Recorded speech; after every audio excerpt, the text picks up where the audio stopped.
तो MP board के class 10th के विद्यार्थियों, देखिए एमपी बोर्ड में आपका विषय समाज विज्ञान का प्री बोर्ड का 17 जनवरी के दिन पेपर है। उसके लिए मैं आपको 2 प्रश्न पत्र दे रही हूँ। देखिए ये आपका समाज विज्ञान का सेट ए है और ये आपका समाज विज्ञान का सेट बी है। आप एमपी बोर्ड के किसी भी ज़िले से हो, आपको बिल्कुल भी टेंशन नहीं लेना है। आप ये 2 प्रश्न पत्र कंप्लीट कर लीजिए, आपका पूरा काम हो जाएगा। फोंटे पे नहीं जाना है। फोंट का क्या, हर एक ज़िले में आपका अलग अलग फोंट आ सकता है, एक ही फोंट थोड़ी ना आएगा आपका हर एक ज़िले में। तो फोंटे से आपको कुछ भी नहीं लेन देना है, प्रश्न आपके वही रहेंगे। ठीक है, तो आपको अच्छे से तैयारी कर जाना है। परीक्षा हाल में जाने से पहले 1-2 घंटे पहले आपको इन दोनों प्रश्न पत्र को तैयार कर लेना है। ठीक है, और इसके बाद में हम आपको वार्षिक परीक्षा की तैयारी करवा रहे हैं, जिसके लिए आपको हम 6 मॉडल पेपर दे रहे हैं विथ सॉल्यूशन भी आपको उनके साथ में प्रोवाइड करवाए। उसके लिए बस केवल नाम मात्र शुल्क लगेगा। तो हमने आपको डिस्क्रिप्शन में नंबर दे रखे हैं, आप उन पर कॉल कर सकते हैं। ठीक है, तो ये प्रश्न पत्र आपका इंग्लिश मीडियम और हिंदी मीडियम दोनों के लिए रहेगा। तो चलिए बिना किसी डाउट के वीडियो को हम शुरू करते हैं। तो देखिए पहले प्रश्न में है, सही विकल्प चुनकर लिखिए। पहला क्वेश्चन है, निम्नलिखित में से किस फसल को पीला सोना कहा गया है? तो इसका आपका आंसर रहेगा सरसों। ठीक है, चलिए आगे बढ़ते हैं। स्क्रीनशॉट आपको ले लेना है।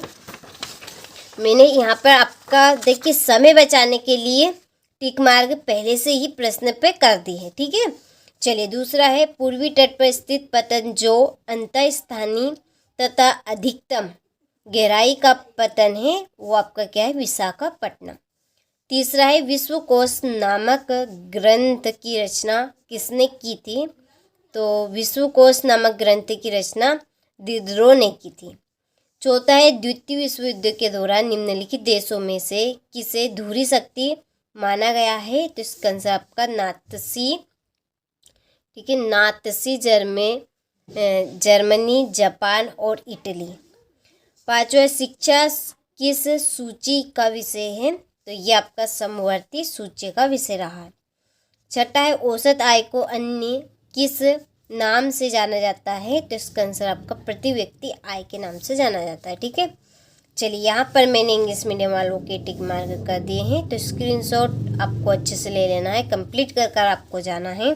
देखिए अगला है, रिक्त स्थानों की पूर्ति कीजिए। पहला है कि वे संसाधन जो निर्जीव वस्तुओं से बने हैं डेटाबेस संसाधन कहलाते हैं। तो इसका आंसर आपका रहेगा अजैव। दूसरा है, छोटा नागपुर क्षेत्र में मुंडा और संस्थाल जनजातिया के पेड़ डेटाबेस की पूजा करते हैं, महुआ की और कंदब की। ठीक है, तीसरा, भारत के रसायन उद्योग का एशिया महाद्वीप में डेटाबेस स्थान है। तो इसका आंसर आपका रहेगा तीसरा। चौथा है, बेल्जियम डेटाबेस महाद्वीप का एक छोटा सा देश है। यूरोप मानव विकास की रिपोर्ट डेटाबेस संस्था जारी करती है। तो इसका आंसर है आपका UNDP। छठा है, मनरेगा में डेटाबेस दिन के रोजगार की गारंटी दी गई। तो 100। ठीक है, तो स्क्रीनशॉट आप ले लीजिए यहाँ से। इसके बाद में यहाँ से इंग्लिश मीडियम वाले आप ले लीजिए। फिर हमारे सत्य पहला है कि निक्षालन से बनी मृदा लेटेराइट मृदा कहलाती है। तो ये आपका सत्य है। दूसरा है, भारत चीन के बाद चावल का सबसे बड़ा उत्पादक देश है। तो ये आपका सत्य है। तीसरा, 1953 में वायु परिवहन का राष्ट्रीयकरण किया गया था। तो ये आपका सत्य है। चौथा है, चंडीगढ़ केंद्र शासित प्रदेश है। तो ये आपका सत्य है। पांचवा है, खुली बेरोजगारी को छिपी बेरोजगारी भी कहते हैं। तो ये आपका सत्य है। और छठा है, भारत में करेंसी नोट भारतीय स्टेट बैंक जारी करता है। तो ये आपका असत्य है। ठीक है, चलिए इसके बाद में ये आपके इंग्लिश मीडियम वालों के हैं। ठीक है, ये आपके राइट है, ये भी आपका राइट है, ये भी आपका राइट है, ये भी, और ये आपका रॉन्ग है, ये आपका रॉन्ग है। ठीक है, चलिए इसके बाद में है, जोड़ी पहली, रबड़ का सबसे बड़ा उत्पादक राज्य कौन सा है? केरल है। दूसरा है, उगते सूर्य की किरणें का है आपका आज़ादी मिलना, ठीक है, ये आपका दूसरा है। तीसरा अवनींद्रनाथ टैगोर, तो इसका आंसर आपका भारत माता।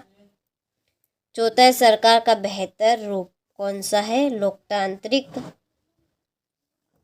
पांचवा आय और उपभोग का अंतर, ये आपका है बचत। और फिर है सरकार द्वारा प्रतिबंधों को हटाना, उदारीकरण, ठीक है, ये आपकी छठी जोड़ी रही, ठीक है। चलिए इसके बाद में यहाँ से देखिए इंग्लिश मीडियम वाले, ये आपकी पांचवी है, ये आपकी पहली, तीसरी, ये छठी, इसके बाद में फिर आपकी चौथी और ये आपकी दूसरी जोड़ी, ठीक है। चलिए तो स्क्रीनशॉट आप ले लीजिए यहाँ से जोड़ी का और आपको कंप्लीट कर लेना है।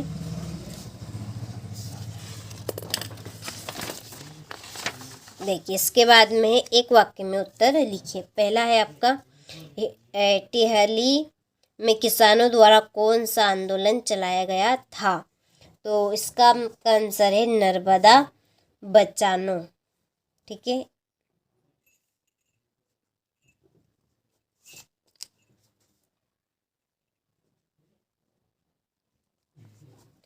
दूसरा है हौज खास का निर्माण किसने कराया था, तो इसका आंसर आपका अलाउद्दीन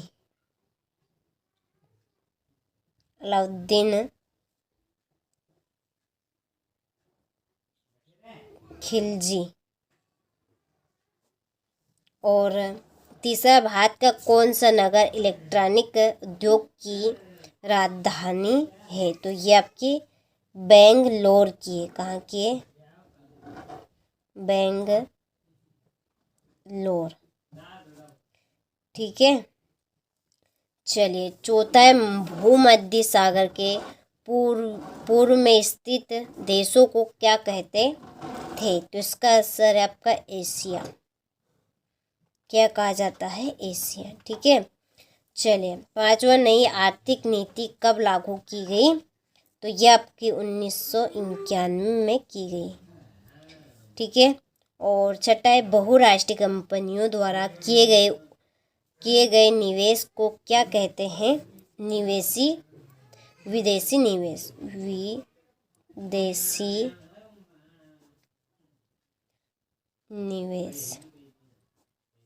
ठीक है। चलिए तो स्क्रीनशॉट आप ले लीजिए। इसके बाद में ये आपके इंग्लिश मीडियम वालों के लिए है, ठीक है। हमने वार्षिक परीक्षा के लिए 6 मॉडल पेपर सॉल्यूशन के साथ में कंप्लीट किए हैं। यदि आप लेना चाहते हैं और अच्छे नंबर आप कवर करना चाहते हैं वार्षिक परीक्षा में, तो हमने डिस्क्रिप्शन में नंबर दे रखे हैं, आप उन नंबर पर कॉल कर सकते हैं और पूरी जानकारी ले सकते हैं, ठीक है। तो छठा है, एजेंडा 21 क्या है, इसके मुख्य उद्देश्य आपको बताने हैं। पारिस्थितिक तंत्र किसे कहते हैं, फिर स्वर निम चतुर्भुज कहाँ राजमार्ग की तो विशेषता आपको लिखनी है। कच्चे माल के आधार पर उद्योग के प्रकार आपको बताने हैं। चंपारण सत्याग्रह कब और क्यों चलाया गया, ठीक है।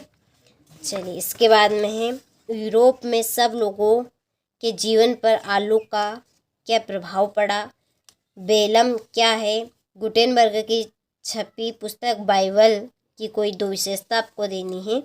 नारीवाद आंदोलन क्या है, जवाबदेही सरकार क्या है, संगठित क्षेत्र के कोई 2 लाभ लिखें। मुद्रा का अर्थ आपको बताना है। ये आपका 18 प्रश्न, तो काफ़ी इम्पोर्टेंट प्रश्न है, तो आपको कंप्लीट कर इनको ज़रूर जाना है। परीक्षा में जाने से पहले एक बार आपको इनको रीड कर जाना है, ठीक है। 19वां, ब्रिटेन की महिला कामगारों ने स्पिनिंग जेनी पर हमले क्यों किए, संघीय शासन व्यवस्था की विशेषता आपको बताना है। साइमन कमीशन का गठन क्यों किया गया, भारतीयों ने इसका विरोध क्यों किया, ठीक है। फिर राजनीतिक दल के प्रमुख कार्यों का वर्णन आपको करना है। और 23वां, भारत के मानचित्र में निम्नलिखित को दर्शाना है, ठीक है। तो ये आपका, ठीक ठीक है, मानचित्र है भारत का। ठीक है, इसमें जो नाम दिए हैं वो आपको दर्शाने हैं। चलिए थोड़ा सा और जूम मैं कर लेती हूँ। अब देखिए, ठीक है, पूरा आपको इस तरह का मानचित्र दिया जाएगा जिसमें आपको नाम को दर्शाने हैं। ठीक है,